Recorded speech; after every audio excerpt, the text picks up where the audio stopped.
My name is Sophia Brooks. I'm 35 and I never thought I'd have to fight my own parents to protect what my grandmother built. When Evelyn passed, she left me her Vermont home and a carefully built investment portfolio. At a family meeting, my parents casually announced they'd sell it all to bail out my brother Mason's gambling debts. They didn't know I'd already moved everything into a trust they couldn't touch. Their faces when I told them unforgettable. Before I share how I stood my ground, let me know where you're watching from in the comments, and don't forget to like and subscribe for more true stories about standing up to family manipulation. It was a Thursday afternoon when I got the text. No explanation, no details, just Mom's usual clipped tone. Family meeting. Sunday 3 p.m. Important. I stood in my office in downtown Austin, phone in hand, watching the message glow on the screen. The sun was dipping low, turning the glass buildings into sheets of gold, but inside me a cold dread settled in my stomach. Important in my family usually meant Mason needed something. It meant I needed to pay for it. I took a slow breath, rubbing my thumb along the edge of my phone. My grandmother Evelyn had died a year ago, leaving me with a portfolio of investments, her Vermont home, and jewelry that had been in our family for generations. She always said the inheritance wasn't just money, it was responsibility. I wasn't about to let them take that away from me. I stepped out of my office and dialed Zoe, my best friend since college and my business partner. She picked up on the second ring. "Hey, what's up?" I could hear the sound of her keyboard tapping in the background, the soft hum of the office printer. "I just got a text from my mom. Family meeting on Sunday." There was a pause, then a sigh. "Let me guess. Mason." I pressed my lips together. "Probably. He's been off the radar for weeks." "Did you hear?" Zoe's voice dropped, almost a whisper. "Someone saw him at the casinos in Vegas last week. And not the penny slots." I felt my pulse quicken. "Please tell me you're kidding." "I wish I was. Word is he's tied up with some Russian loan sharks." I closed my eyes, pressing the bridge of my nose. Images of Mason flashed in my mind, his messy hair, the way he'd laugh off every mistake, the constant excuses. "You think this meeting is about him again?" I asked, even though I already knew the answer. "When has it ever not been about Mason?" Zoe replied softly. I walked to the window, looking down at the traffic crawling through Congress Avenue. People with coffees in hand rushing to catch buses, living lives without the constant pull of family chaos. "My grandmother didn't leave me that inheritance so I could save him," I whispered. Zoe was silent for a moment, then spoke. "Sophia, you know you don't owe them this." I swallowed hard. "Yeah. But you know how they are." There was a knock on my office door.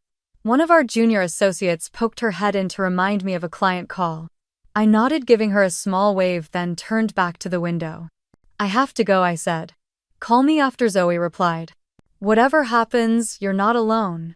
After I hung up, I stood there for a moment, letting the reality sink in. Sunday was coming, and with it the battle I had spent my whole life trying to avoid. That evening I sat on my couch with a glass of water, flipping through the old leather folder where I kept Evelyn's documents. Her will, the property deeds, the investment statements. Her handwriting on the margins neat and careful, reminding me of the afternoons we spent together learning how to balance accounts and read financial reports. "Money is a tool, Sophia," she would say. "Not a leash." I promised her I would protect what she built. I promised her I would protect myself. When my phone buzzed again, I jumped. It was a message from Zoe. "Call me if you need me. I'll be here." I glanced around my quiet apartment, the place I had built for myself, the life I had fought to protect from the chaos Mason always brought. I wasn't sure I could keep him from dragging me down again. But I knew I was going to try. And I knew I wasn't signing over my life this time. The next morning I woke before the sun, unable to shake the heaviness in my chest. I made coffee, standing at my kitchen island, the smell of dark roast filling the quiet room. My phone lay on the counter, screen dark, but I could feel its weight. I knew I had to prepare. I opened my laptop and pulled up the scanned documents Evelyn had left me. The will, notarized with my name written clearly. The deeds to the Vermont house, the investment portfolio she had carefully curated over decades. It wasn't about greed, it was about honoring what she built, what she taught me. I spent the next hour reviewing each line, highlighting the protective clauses she had insisted her attorney include. She knew my parents. She knew Mason. She knew they would try to take it. I pulled up the estate's online banking accounts, checking for any unusual activity. Everything looked clean, but something in me couldn't rest. That afternoon, I drove to my parents' house on the west side of Austin. The same brick house I grew up in, the one with the creaking porch swing and the fading blue shutters. Mom opened the door before I could knock. "Sophia, you're early." Her smile was tight, her eyes darting past me, scanning the driveway as if expecting someone else. "I wanted to talk," I said. She stepped aside, letting me in. The scent of her lavender candles mixed with something burning in the oven. She was always trying to make things feel normal, even when nothing was. Dad was in the living room, sitting in his recliner, flipping through a stack of papers. "Hey, Soph." His voice was casual, too casual. I sat on the edge of the couch, clutching my bag to my chest. "What's this meeting about, really?" I asked. Mom wiped her hands on a dish towel, her eyes avoiding mine. "Sweetheart, it's about the family." Dad looked up, pushing his glasses up the bridge of his nose. "Your brother is in trouble," he said. I closed my eyes for a moment, trying to keep my voice steady. "How much this time?" Mom flinched. Dad cleared his throat. "It's serious, Sophia." "He's gotten mixed up with some people who Russian loan sharks," I interrupted. They both froze. "Zoe told me," I said. "And before you even ask, the answer is no." Dad's jaw tightened. "It's not that simple." I stood pacing across the worn carpet. "You want me to give up what Evelyn left me? You want me to sell the Vermont house, drain the accounts to pay off Mason's debts?" Mom's voice trembled. "He's your brother. And Evelyn was your mother." I snapped, anger rising in my chest. The room went silent. Dad stood folding his papers, placing them carefully on the coffee table. "We're family, Sophia. We take care of each other." I stared at him, feeling the old wound reopen. The years of being the responsible one. The one who never needed help, the one who always cleaned up Mason's messes while they turned a blind eye. "I won't let you take this from me," I said quietly. Mom reached for my hand, tears in her eyes. "Please, Sophia. Mason's life could be at risk." I pulled my hand back. "I won't let him destroy everything Evelyn worked for." Dad's eyes darkened. "You think she wanted you to hoard it while your brother is in danger?" "I think she wanted me to protect it from exactly this," I replied. The front door opened and Mason walked in. His hair was messy, eyes bloodshot, wearing a wrinkled hoodie. He looked at me, then at Mom and Dad. "Is she giving us the money?" he asked. My heart cracked at the way he said us. "This isn't happening," I said. Mason's jaw tightened, and he stepped closer. "Come on, Sophia, don't be like this. You know what happens if I don't pay." I looked into his eyes, searching for the brother I used to know. "Get help, Mason. That's what you need." His face twisted into anger. "You think you're better than me, don't you?" "No," I whispered. "I just won't let you drag me down with you." Dad stepped between us, his voice low. "If you don't help your brother, Sophia, there will be consequences." I felt the room spin, their faces blurring, the walls closing in. "I need to go," I said, grabbing my bag. Mom called after me, her voice shaking. "Sophia, please." But I didn't look back. I walked out of the house, down the steps, past the porch swing that creaked in the wind. As I reached my car, I pulled out my phone, my fingers shaking. I dialed Zoe. "They're going to try to take everything, Zoe," I said, my voice breaking. On the other end, Zoe's voice was calm. "Then we'll be ready for them." I took a deep breath, gripping the steering wheel. Because I knew tomorrow everything would change. I thought it was just another family meeting, but they planned to make me the sacrifice to save Mason. I parked a block away from my parents' house, the July heat pressing against my skin as I walked up the sidewalk. I didn't want them to see my car in the driveway. I didn't want them to know I was there. Mom had texted earlier that they were running to H-E-B to grab groceries for the meeting tomorrow. I checked the time. I had maybe an hour if I was lucky. My hand shook as I unlocked the front door with the key I still had. The smell of lemon cleaner and old wood greeted me, pulling me back to childhood memories I didn't have time to indulge. I moved quickly down the hall, past the family photos of Mason in his football jersey and me in my graduation cap. Past the reminders of who they thought deserved to be saved. Dad's office was exactly as I remembered. The heavy oak desk. The green banker's lamp. The file cabinet he thought no one knew how to open. I did. I dropped to my knees, pulling a thin piece of plastic from my pocket. A trick Evelyn had taught me when I was 16, helping her organize family papers. The lock clicked open. I flipped through the files looking for anything with my name or Mason's. That's when I found it. Family Asset Restructuring Plan. My stomach dropped as I opened the folder. There it was in black and white. Draft documents for a new family trust, naming Mom and Dad as trustees. Mason listed as beneficiary, needing urgent help. The words blurred as I read them again, forcing myself to keep breathing. Another stack of papers detailed the recommended asset liquidation plan. Selling the Vermont house, liquidating Evelyn's carefully managed investment account, selling her jewelry collection. The total circled at the bottom. Sue by Centurling.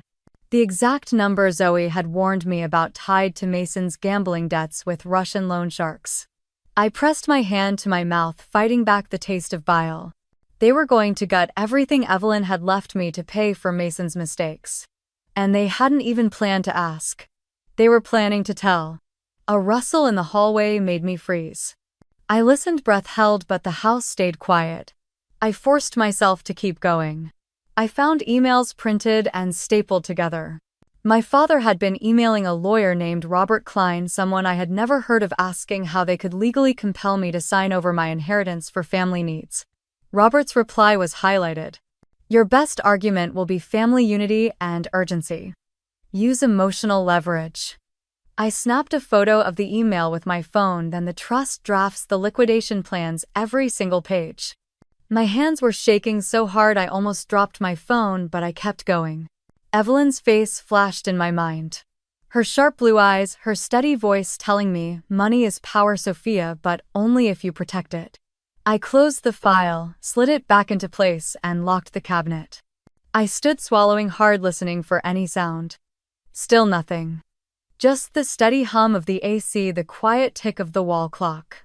I walked out of Dad's office, down the hall, past Mason's photos, past the smiling family portraits that now felt like a lie. I stepped out the front door, locking it behind me, the Texas sun blinding as I walked back to my car. I sat in the driver's seat, my breath coming in sharp, shallow pulls. I opened my phone, pulled up Diana Roberts' contact, and typed, I need to set up an irrevocable trust. Now. I hit send, watching the message disappear, feeling the weight of what I was about to start. Diana called me back before I even pulled out of the neighborhood. Sophia, are you safe? Her voice was calm but clipped, the voice of someone who handled emergencies for breakfast. Yes, but I found the documents. They're planning to liquidate everything. A pause. Do you have proof? I took photos of everything. Emails, draft trust documents, plans to sell the Vermont house. Good. We need to move fast. I drove back to my condo in Austin, my eyes checking the rearview mirror every few blocks.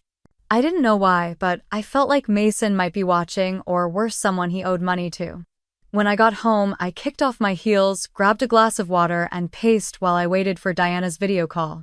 The sunset washed the living room in gold, but I barely saw it.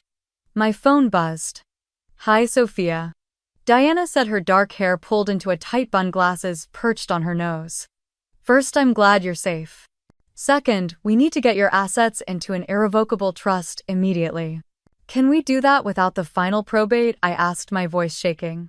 Your grandmother's estate is in final stages, right? Yes, Calvin said the distributions will be released in weeks. Perfect. We can structure the trust to receive the assets upon distribution, and you can assign your current ownership rights into the trust now. It will protect everything. I nodded, trying to breathe. Do you want me to handle all communications with Calvin? She asked. Yes, please. I can't trust my parents not to pressure him. Diana looked me straight in the eye. This will get messy, Sophia. Your parents will be furious. They're already planning to steal everything, I said, my voice low. Then let's protect what's yours. We ended the call and I forwarded her the photos, my hands steady now with purpose. The photos of the documents, the highlighted emails, Mason's name in bold under beneficiary, needing urgent help.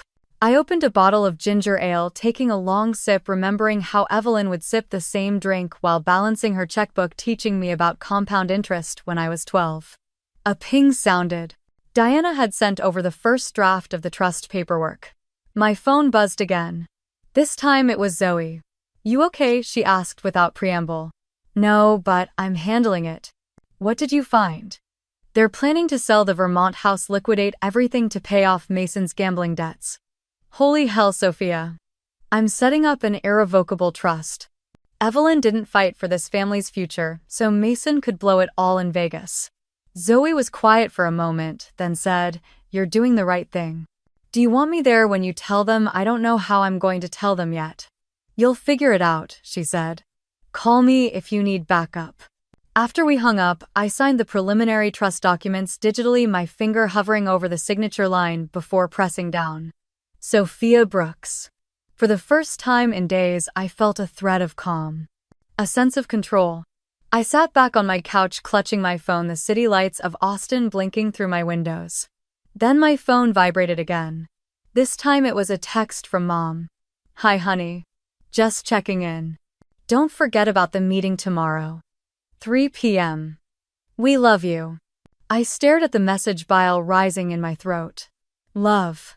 The word felt like a trap now. I typed back one word. "Okay." Then I turned off my phone, closed my eyes, and took a deep breath, letting the cool air fill my lungs. Because tomorrow, I would walk into that family meeting with a secret they couldn't touch. And they had no idea what was coming. They thought they could corner me into signing everything away, but I had a plan they couldn't break. Diana met me at her downtown office before sunrise, coffee steaming between us, as she spread documents across the marble table. "You'll be the grantor and the sole beneficiary," she said, tapping each page. "No one else can legally access or control these assets." I stared at the papers, Evelyn's voice echoing in my head. "Family legacy isn't just money, it's responsibility." "What happens if they try to contest this?" I asked. Diana's eyes didn't waver. "They can file claims, but they will lose. It will cost them time and money, but the trust will hold." She paused, lowering her voice. "But Sophia, they will threaten you. They may try to shame you publicly, say you're betraying your family, manipulate every weakness they know you have." I swallowed, my hands flat on the table. "I'm ready." "Good," Diana said, sliding a pen toward me. "Then let's protect what's yours." Signing the documents felt like drawing a line between who I used to be and who I needed to become. Each signature was a promise to Evelyn and to myself that I would not fold. As we wrapped up, Diana said, "You need to keep this quiet until the last piece is moved. If they know too early, they can sabotage your plan." I nodded, feeling the weight settle on my shoulders. I left Diana's office and drove straight to Calvin's historic building, the attorney who had managed Evelyn's estate for decades. His office smelled like leather and dust, comforting in a strange way. "Calvin, I need to finalize probate immediately," I said, before I even sat down. He lifted an eyebrow. "This is sudden, Sophia. My parents are planning to liquidate everything. I need the distributions released as soon as legally possible." Calvin folded his hands, thinking. "Evelyn would have approved of you taking charge," he finally said. "I will expedite what I can, but it will require your active coordination. Whatever it takes." The next 48 hours blurred into a race. I coordinated with Calvin to push paperwork through the county clerk's office. I called the bank requesting new accounts under the trust's name for the investment portfolio. They tried to ask questions, but I kept my answers clipped and legal. At the same time, I prepared the transfer documents for the Vermont property. The historic house where I had spent childhood summers under Evelyn's watchful gaze, where I learned to balance a checkbook at 13 and plant vegetables in the garden. I called Zoe while I waited in the parking lot outside the title company. "Please tell me you're okay," she said. "I'm moving the investments into the trust today," I said, watching the Austin skyline blur through the windshield. "Just be careful," Sophia, Zoe warned. "If your parents get wind of this, they will try to stop you." "I know. Do you have a backup plan if they corner you?" "I have Diana," I said, "and I have the law on my side." "But you know them, Soph. They don't play fair." Her words sank deep, but I forced myself to breathe. "I can't let them steal Evelyn's legacy to cover Mason's debts." "I know," Zoe said softly. "Call me after you're done." I ended the call stepping out of the car, documents in hand, determination stealing every step I took toward the title office. If they wanted a fight, they would get one. And I was ready. I walked out of the title office, the transfer papers for the Vermont property locked in my bag, my pulse pounding like I'd just run a marathon. The sun was setting over Austin, painting the sky in streaks of orange and purple, but I barely saw it. All I could think about was what would happen if my parents found out before everything was done. I drove straight to the bank, checking the rearview mirror like I was being followed, though I knew it was just paranoia. But I couldn't risk slipping up now, not when I was so close. The banker, a young woman named Jenna, smiled politely as I handed over the documents.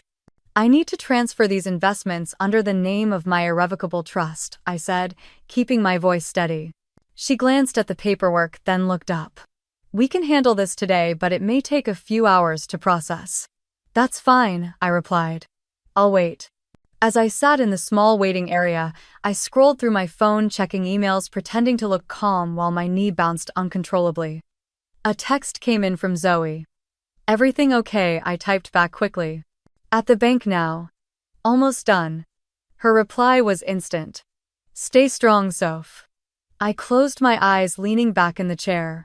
Memories of Evelyn's voice drifted through my mind, reminding me that family legacy was about strength, not sacrifice. Jenna returned, handing me a stack of documents to sign. Each signature felt like a protective shield snapping into place around everything Evelyn had worked for. Congratulations, Jenna said softly. It's all under your trust now. I nodded, swallowing hard. Thank you. Leaving the bank, I finally allowed myself a small breath of relief. The investments and the Vermont house were secure. The jewelry would be next, but that would require a quiet visit to the safety deposit box before the meeting. As I pulled into my condo's parking spot, my phone buzzed again. This time it wasn't Zoe. It was my mother. Sophia, we need to talk. Now. What did you do with Evelyn's accounts? My stomach dropped, the air in the car suddenly too thick to breathe. They knew. I stared at the message, my fingers frozen above the screen. My heart was pounding so loud I could hear it echoing in my head. They must have noticed the account changes, or someone at the bank let it slip.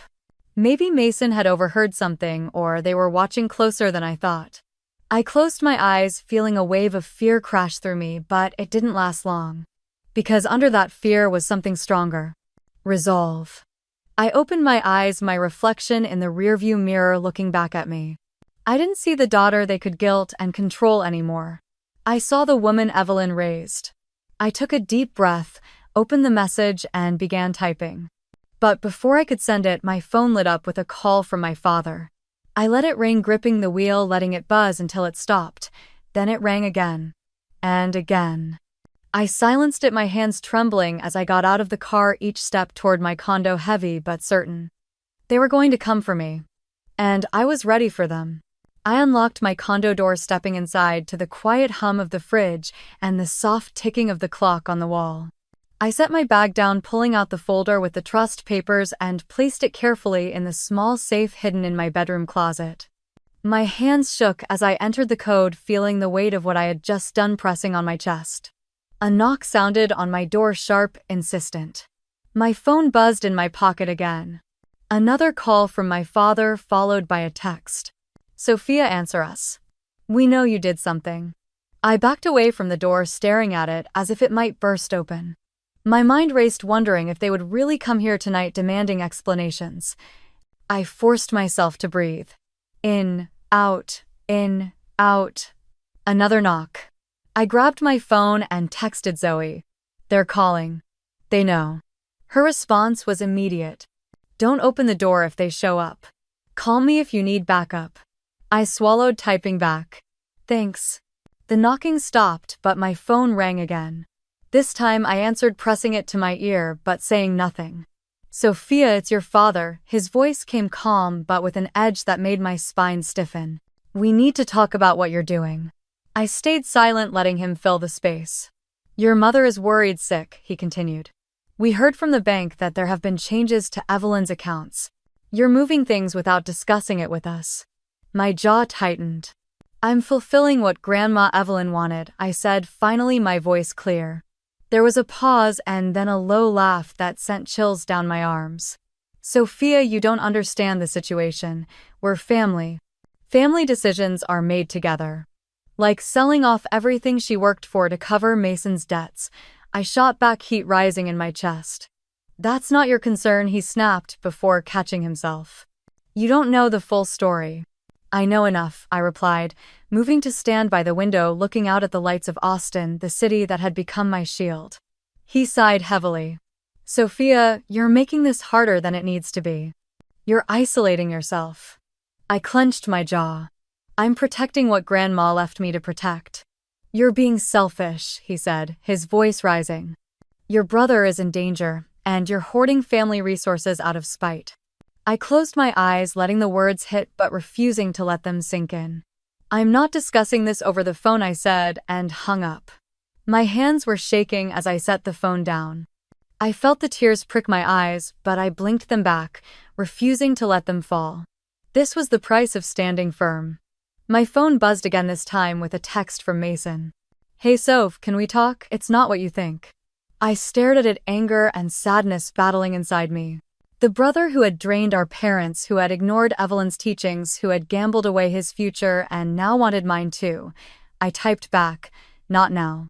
I dropped the phone on the couch and walked to the kitchen, grabbing a glass of water, forcing myself to drink. Each swallow felt like it was clearing the fog of guilt and fear from my mind. My phone rang again, and for a moment I considered throwing it across the room, but I picked it up instead. It was Zoe. Are you okay? She asked, her voice steady, grounding me. I don't know, I whispered, sliding down to sit on the kitchen floor, my back against the cabinets. They know. They're angry. They'll be angrier when they find out it's done and they can't touch it, she said. I let out a small, bitter laugh. That's what I'm afraid of. You're doing the right thing, she said firmly. Evelyn trusted you for a reason. Don't let them bully you into doubting that. I know, I said, wiping at my eyes with the back of my hand. But it's hard. I'll come over, she said. You shouldn't be alone. No, I said quickly. They might show up. I don't want you in the middle. She sighed. Call me if they do. I will, I promised. After we hung up, I stood and walked to the safe, placing my hand on it as if I could draw strength from the cold metal. I whispered softly, I've got this, Grandma. My phone buzzed again, another message from my mother. Sophia, we are coming over. We need to talk tonight. I stood there, the glow of the screen lighting up my shaking hands. They were coming. I took a deep breath and set the phone down. Let them come. The day I walked into that family meeting carrying a folder instead of a soft heart, everything changed forever. I pulled into the driveway of my parents' old craftsman home on the edge of Austin, the oak trees heavy with morning mist. My fingers drummed on the steering wheel, my pulse matching the rhythm. I could see Mason's beat-up Ford parked crooked near the curb, its window cracked as if it couldn't roll up fully anymore. I grabbed my leather bag from the passenger seat, feeling the weight of the documents inside. The irrevocable trust paperwork was neatly clipped, the ink dry and final. I paused, looking at my reflection in the rearview mirror. My brown eyes looked tired, but there was steel there too, Evelyn's steel. I stepped out, boots crunching on the gravel, and walked up the brick path I had walked 1,000 times before. But today, I wasn't coming home. I was coming to end the cycle. The door opened before I could knock. My mother stood there in her pale blue sweater, her hair pinned perfectly, but her eyes were puffy. She tried to smile, but it fell quickly. Sophia, we're glad you're here, she said, softly stepping aside. I walked in, the familiar scent of cinnamon and coffee hitting me, but it didn't comfort me. It felt like a trap. In the living room, Mason was slouched on the couch, his elbows on his knees, twisting a baseball cap in his hands. His dark hair was unwashed, and he wouldn't meet my eyes. Dad stood near the fireplace wearing his gray suit, even though it was Sunday, his hands clasped behind his back like he was preparing to deliver a verdict. Sit down, Sophia, Dad said, his voice calm but tight. I chose the armchair near the window, my bag on my lap, my hands steady on the leather. There was silence, heavy, before Dad cleared his throat. Family has always been the most important thing in this house, he began, looking down at the rug, then at me. And sometimes family needs to make sacrifices for each other. Mom sat down next to Mason, placing a trembling hand on his back. He flinched but didn't pull away. Mason is in trouble, Sophia, Dad continued. You know that. I didn't answer. I just looked at him, letting the silence speak for me. Your brother owes people who will hurt him. Mom said, her voice cracking. We have to help him, Sophia. We can't let him. Can't let him, what I asked, my voice even. Face the consequences of his choices. Mom's eyes filled with tears. Mason looked up at me, then his eyes red, his face pale. Soph, I know I messed up, he said, his voice shaking. I didn't mean for it to get this bad. I was going to pay it back, but these guys, they're not the kind of people you can ignore. I felt a pang, but I held it back. I had spent my whole life feeling pangs for Mason, covering for him, helping him. We've spoken to an attorney, Dad said, pulling a folder from the coffee table and holding it out toward me.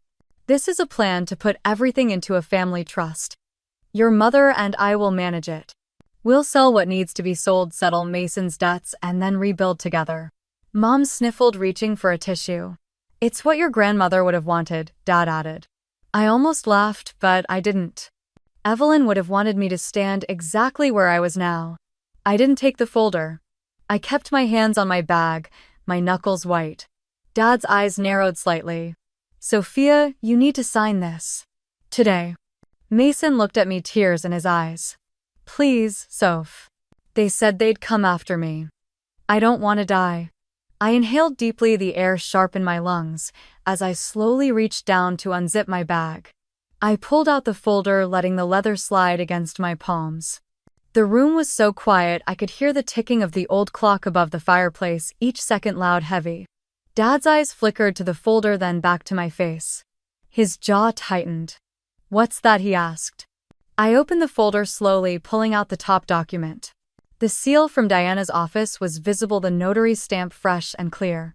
I held it up, letting the silence stretch as they realized this wasn't the paperwork they were expecting me to sign. This, I said, my voice calm, is the confirmation that all of Grandma Evelyn's assets have been transferred into an irrevocable trust. Mom's mouth fell open, her tissue dropping to the carpet. Mason blinked like he didn't understand the words, his face pale, lips parting as if to speak, but no sound came. Dad's face turned red, a vein pulsing near his temple. He stepped forward, his hand outstretched. Sophia, give me that paper. I pulled it back, sliding it carefully into the folder. Number. Do you have any idea what you've done? Dad's voice was low, controlled the way it always was before he lost his temper. Yes, I said, meeting his glare. I've protected Grandma's legacy. I've protected myself. Mason stood up, his hands shaking. Soph, you can't do this. You can't let them, these people, they'll kill me. I turned to him, my heart twisting at the fear in his eyes, but I kept my voice steady.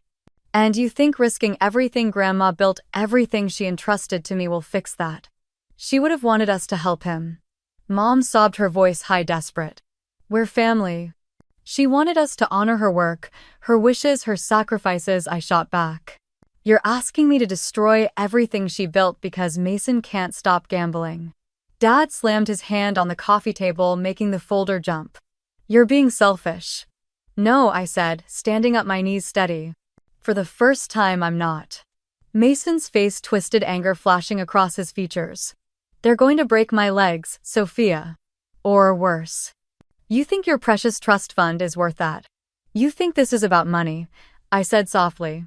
But it's about boundaries. It's about stopping the cycle. You're choosing money over your brother's life. Dad shouted, his voice booming through the room. I'm choosing to stop enabling him.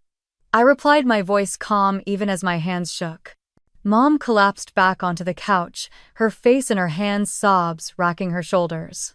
You always thought you were better than us, Mason spat, stepping closer, his face inches from mine.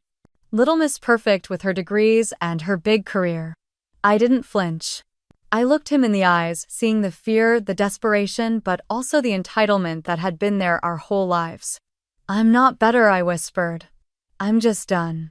Dad took a deep breath, trying to steady himself, but I saw the rage simmering beneath the surface.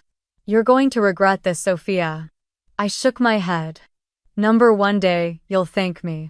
I turned to leave, the folder clutched against my chest, my pulse loud in my ears. As I reached the door, Mason's voice cracked behind me. Sophia, please, he choked out, his voice breaking. I don't want to die. I paused, my hand on the doorknob, my eyes burning. I turned back, looking at him, at Mom, at Dad, the family I had tried so hard to hold together for so long. You need help, Mason, I said, my voice shaking. But this isn't it. I opened the door, the cold air rushing in as I stepped out. Behind me, the living room was silent except for Mom's quiet sobs. As I closed the door, I heard Dad's voice, low, dark, full of fury. This isn't over. I stepped off the porch, the winter wind sharp against my face, my breath clouding in the air. And I knew he was right. It wasn't over. No one at that table expected me to fight back, and the moment I did, everything broke. Dad's face turned red, and he slammed his hand on the table so hard the silverware rattled. You have no idea what you've done, Sophia, he shouted. Mom's hands were shaking as she wiped tears from her cheeks, her eyes pleading. Honey, please, you don't understand how serious this is. Your brother's life is on the line. Mason leaned forward, his eyes, wild sweat beading on his forehead. Soph, please, they're going to kill me. You don't get it. They don't care about the police or lawyers. I clenched my jaw, gripping the edge of the table, trying to steady the tremor in my hands. I understand, Mason. But you can't keep doing this, and you can't expect me to sacrifice everything Grandma built because you refuse to get help. You're selfish, Dad snapped, pointing a finger at me. You're heartless. We raised you better than this. I laughed, but it was a dry, empty sound. You raised me to clean up everyone else's messes while pretending everything was fine. Mom sobbed harder, her shoulders shaking, her voice small. Sophia, we're family. Family means we help each other even when it's hard. Helping each other doesn't mean destroying each other, I said, my voice rising. It doesn't mean sacrificing my future, my security, and everything Grandma worked for to cover Mason's debts. Mason's chair scraped loudly as he stood pacing behind Mom, running his hands through his hair. They're going to kill me, Soph. Do you want that on your conscience? My eyes burned, but I held my ground. I want you to get help. I want you to stop gambling and hiding behind excuses. Mason spun toward me, tears in his eyes, rage in his voice. You don't get it. You think you're so perfect with your fancy job and your lectures about responsibility. I'm not perfect, I said, my voice dropping. But I'm done letting you drag me down with you. Dad stepped closer, his voice low and threatening. We can take you to court. We can sue you for your share. For the emotional damage you've caused. I looked at him, exhaustion and sadness washing over me. Go ahead. Sue me. But you'll lose. Grandma's attorney, the probate court, the trust laws, they're all on my side. You think the law will protect you from your family, Dad hissed. I think the law will protect me from being manipulated by my family, I shot back. Mom's face crumpled as she dropped her head into her hands, crying loudly now, her body shaking with each sob. Mason punched the wall, leaving a dent in the plaster, his breath coming in ragged gasps. You just signed my death sentence, Sophia. The words sliced through the room, leaving a cold, empty silence. I took a shaky breath, forcing myself to look at each of them. I won't apologize for protecting what Grandma wanted. For protecting myself. Dad's jaw tightened, his eyes cold. You're no daughter of mine. The words hurt more than I expected, but I kept my face still. That's your choice, Dad. Mason grabbed his jacket and stormed out, slamming the door so hard the windows rattled. Mom tried to reach for me, but I stepped back, her tears dripping onto the floor. Please, Sophia, she whispered. I shook my head. I love you, Mom. But I can't do this anymore. I turned and walked toward the door, my legs heavy, my heart pounding each step, feeling like it might break me. As I stepped outside, the cold air hit my face, and I closed my eyes, breathing deeply, trying to steady the shaking in my chest. Behind me, the house was filled with the sound of my mother's sobs and my father's anger. But for the first time, I felt free. The drive back to my apartment felt like a blur, the cold wind cutting through my coat as I walked up the steps. I shut the door behind me, leaning against it, letting the silence swallow me. My phone was buzzing, nonstop calls from Mom, from Dad, even from an unknown number I knew had to be Mason.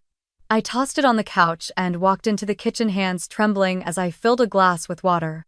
I could still hear Mason's voice in my head, begging, accusing, threatening.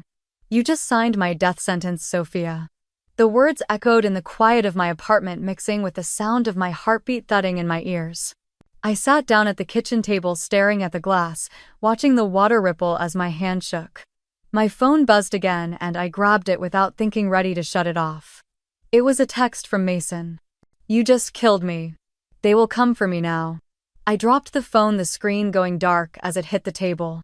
My breath caught, and for a moment I felt the fear claw at my throat. I picked it up, rereading his message, my thumb hovering over the call button, but I didn't call him. Instead, I texted back. "Get help, Mason. This ends now." 3 dots appeared, then disappeared. He didn't reply. I stood up, pacing the kitchen, my mind racing. Would they really come after him? How deep was he into this? How far would these people go? I grabbed my phone and called Zoe, my voice low and shaking. "Hey, it's me. Are you okay?" she asked immediately. "No," I whispered. "Mason just texted. He says they'll kill him." There was a pause, then Zoe's calm voice. "Sophia, you did the right thing. This isn't on you." "It feels like it is," I said, sinking into the chair again. "Sophia, listen to me," Zoe said, her voice firm. "You can't save him by sacrificing everything. He needs help, and if he's in danger, he needs to call the police." "You know he won't," I said, my voice breaking. "Then you need to protect yourself," Zoe said. "You can't fix him, Sophia." I closed my eyes, pressing my fingers against my temples. "I know," I said softly. We stayed on the phone for a while, Zoe's voice grounding me, reminding me why I had done this. After we hung up, I walked to the window, looking out over the city lights, the cold glass against my forehead. I thought of Grandma Evelyn, of her voice telling me, "Protect what matters." My phone buzzed again, another message from Mason. "Meet me. Please. I need your help." I stared at the message, my fingers cold, the room suddenly too quiet. I knew I couldn't ignore it. I typed back, my heart pounding. "Where?" The dots appeared again, then a reply. "Behind the diner on 5th. Tonight." I looked at the clock. 10:37 p.m. The streetlights glowed outside, the world moving on while mine felt like it was collapsing. I grabbed my coat, slipping my phone into my pocket, locking the door behind me. As I walked down the hallway, the weight of what I was about to face pressed heavy on my shoulders. I had protected the inheritance. I had protected Grandma's legacy. Now I had to protect my brother from himself. Even if it meant walking straight into the dark to do it. I thought signing the papers would end the war, but it was just the opening shot. That morning I drove across Austin to a small repair shop with a faded sign, Thomas's Auto and Supply. Thomas, my dad's younger brother, stepped out, wiping his hands on a rag. He was in his early 60s, gray hair, the same sharp blue eyes as Dad, but softer somehow. "Sophia," he said, surprised. "I didn't think I'd ever see you here." "I need to talk," I said, my voice low. He nodded, waving me into his cramped office, the smell of motor oil and old coffee filling the air. I sat across from him, my hands wrapped around the coffee cup he handed me. "I know you were cut off from the family," I began, "but I need the truth." Thomas sighed, leaning back in his chair. "Your dad and I stopped speaking when he started using family money to cover bad investments." "What kind of investments?" I asked. "Real estate deals gone bad, risky stocks, some half-baked business ventures," he said, rubbing his temples. My stomach dropped. "Grandma's jewelry," I whispered. "Did they sell it?" Thomas met my eyes, nodding. "They sold off pieces, quietly, told everyone it was to help Mason." Truth was, they were in deep before Mason ever started gambling. I felt the air leave my lungs, anger bubbling under my skin. "They were planning to use my inheritance to clean up their mess," I said, almost to myself. Thomas nodded again. "And Mason's debts made it convenient to guilt you into giving it up." My phone buzzed in my pocket, a new email notification. I pulled it out, my blood freezing as I read the subject line. "You're next if you don't pay." Thomas saw my face drain of color. "What is it?" he demanded. I handed him the phone. His jaw tightened as he read. "That's not an empty threat," he said quietly. "Whoever Mason owes, they know how to find you." I felt my hands start to shake. "Thomas, what do I do?" I whispered. He leaned forward, eyes steady. "You go to the police, Sophia. You don't play games with people like this." "I can't," I said, panic rising. "If I call the police, they'll go after Mason." Thomas sighed. "And if you don't, they'll come after you." I stood up, pacing the small office. My mind was spinning, the weight of everything pressing on my shoulders. My phone rang, Zoe's name on the screen. I answered immediately. Zoe. Sophia, I've been thinking, she said, her voice urgent. You need to leave Austin for a while. Get somewhere safe. I can't just leave, I protested. You can, she insisted. You have options. Go to Vermont, stay in the house. Let Diana handle the legal fallout while you stay alive. I closed my eyes, leaning against the wall. I'm scared, Zoe. I know, she said softly, but you're not alone in this. I hung up and turned back to Thomas. If I leave, they'll think I'm running, I said. Thomas looked at me with sad eyes.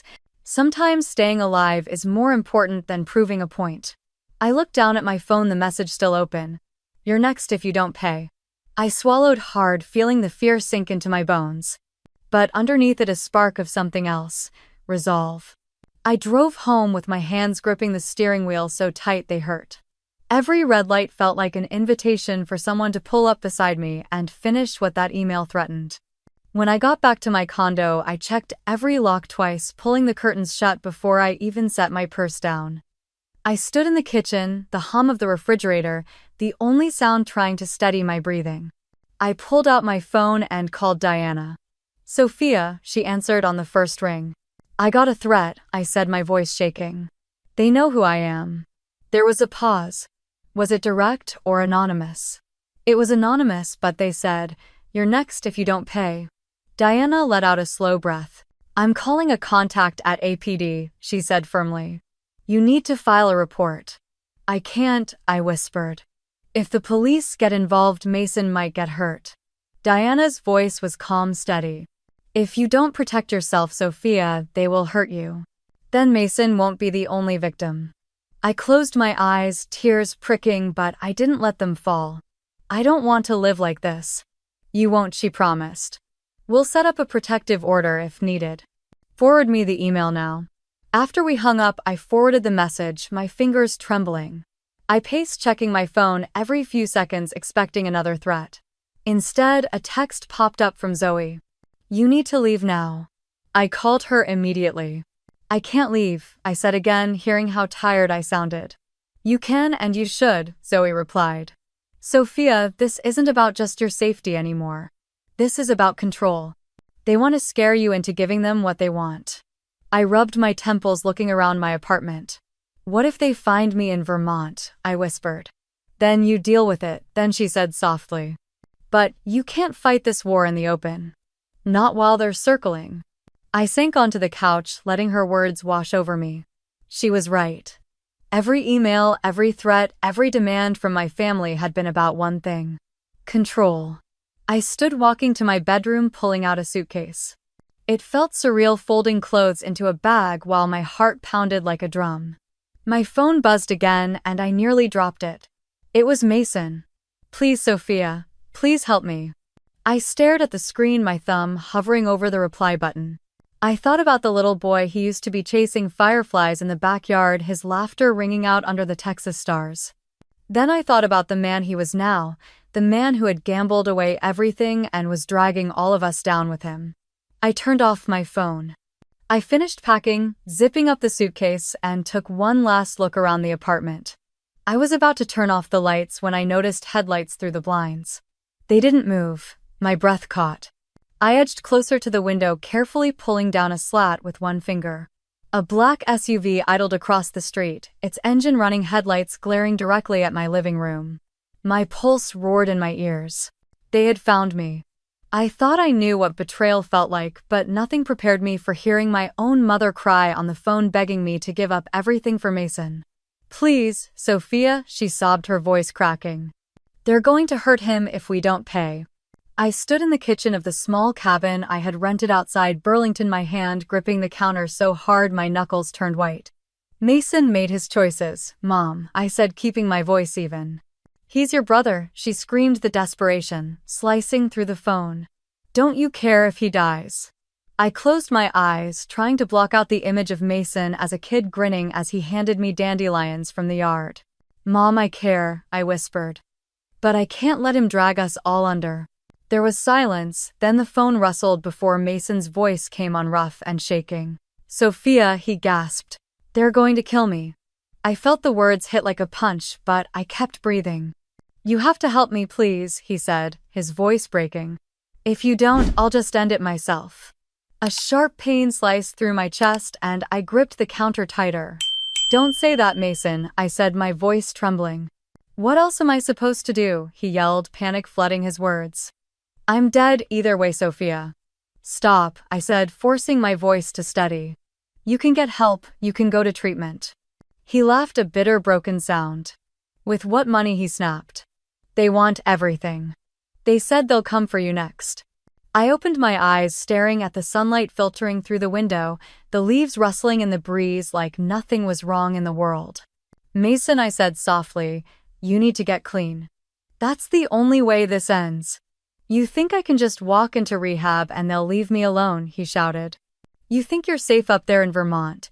Tears burned, but I refused to let them fall. "I'm not using Grandma's money for this," I said. "But I will help you get into treatment." He was silent, and for a moment I thought the call had dropped. Then he whispered, "You're going to let me die." "No," I said, my voice shaking. "I'm going to help you live." He hung up the silence in the cabin, pressing down so hard I could barely breathe. I stood there for a long time, the phone still in my hand, before I called Diana. "We need to meet," I said. "All of us." When Diana asked. "Tomorrow," I said, taking a breath. "At your office." I hung up and called my parents, who answered on the first ring. "We're meeting tomorrow at Diana's," I said. "Bring Mason." "What is this about?" my father demanded. "It's about boundaries," I said, and ended the call. The next morning, I walked into Diana's office, clutching a folder of documents against my chest like a shield. My parents were already there, sitting stiffly on the leather chairs, eyes puffy, faces drawn. Mason was slouched in the corner, hoodie up, hands trembling as he picked at the threads on his sleeves. Diana nodded to me, calm and professional, and gestured for me to sit. "Thank you for coming," she began, her voice steady. I didn't wait for her to continue. "I'm going to make this clear," I said, looking each of them in the eye. "I'm not using Grandma Evelyn's inheritance to pay off Mason's debts." My mother's face crumpled, tears spilling as she shook her head. "Sophia, please," she whispered. "He's your brother." "He's an addict," I said softly. "And the only way he survives is if we stop enabling him." Mason's head snapped up, his eyes red, his jaw clenched. "You're condemning me," he spat. "You're letting them kill me." "No," I replied, keeping my voice firm.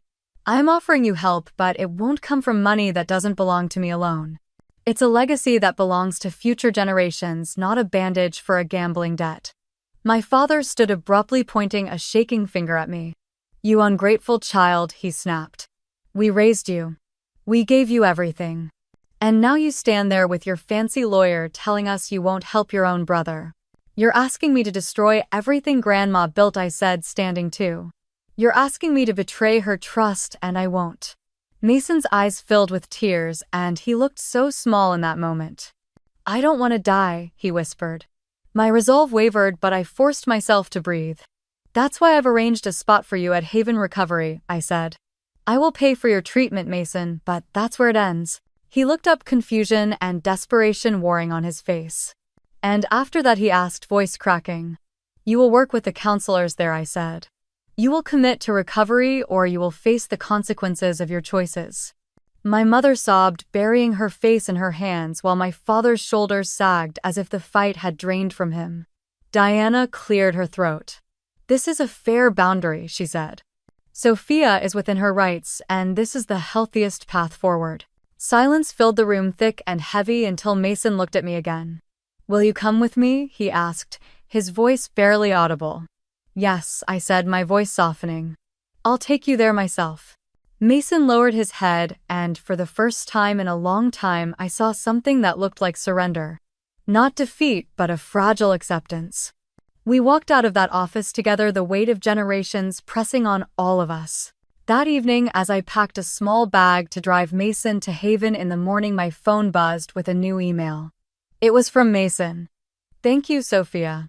I'm starting to understand."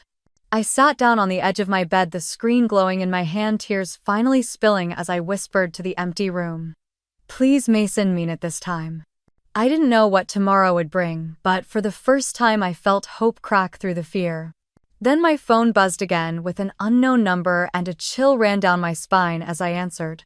A voice on the other end said, "Sophia, you're not finished yet." I used to think Grandma Evelyn's greatest gift to me was the house in Vermont, but I was wrong. It was the quiet strength to sit alone in her old library and finally feel at peace. I drove up from Austin on a crisp October morning, the leaves glowing red and gold against the white porch railings. As I pulled into the gravel driveway, I cut the engine and let the silence of the place wrap around me. The house smelled the same, a mix of pine-old books and the faint lavender sachets Grandma tucked in every drawer. I carried my small bag inside my boots, echoing on the hardwood floors, passing the family portraits that once made me feel like an outsider. Now they felt like a reminder of how far I had come. I set my bag down in the library, the sun slanting through the window onto Grandma's old leather chair. On the table was the letter she had left for me folded carefully under the glass lamp.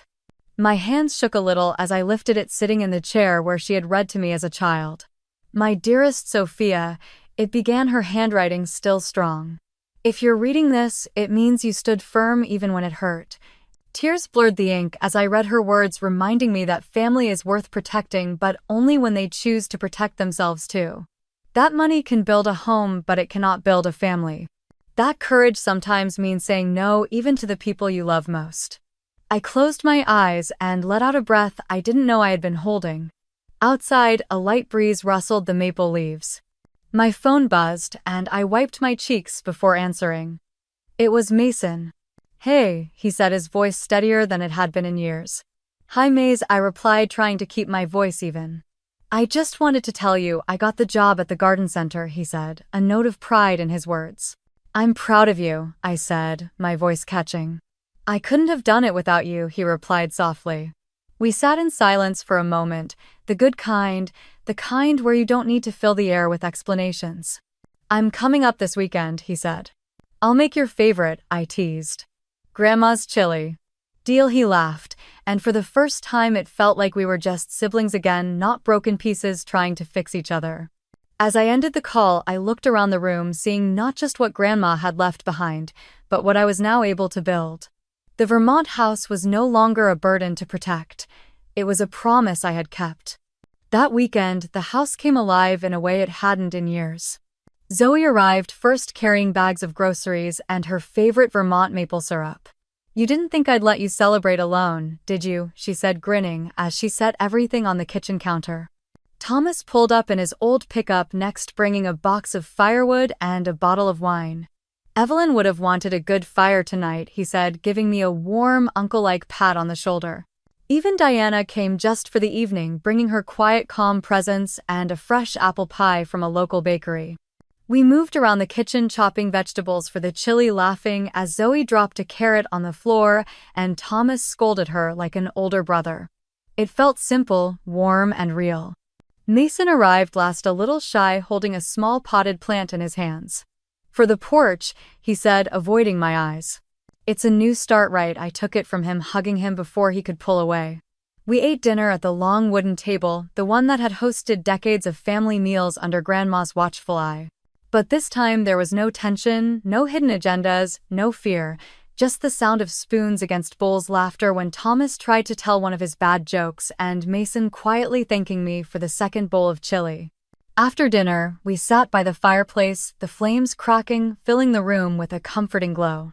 Mason sat across from me, his eyes clear, his shoulders relaxed in a way I hadn't seen since we were kids.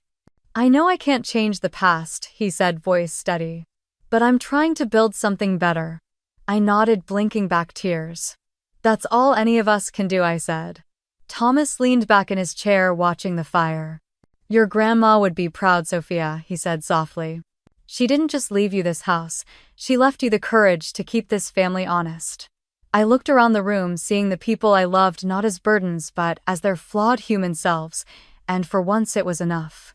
Later that night, after everyone had gone to bed or left for the drive back to town, I walked to the library carrying the small plant Mason had brought. I set it on the windowsill, the moonlight casting soft shadows across the floor. I opened the window, letting the cool Vermont air fill the room. The house creaked gently, settling around me, alive with the echoes of laughter and the promise of quieter, kinder days. I touched the edge of Grandma's chair, whispering into the silence. "I did it, Grandma. I kept your promise."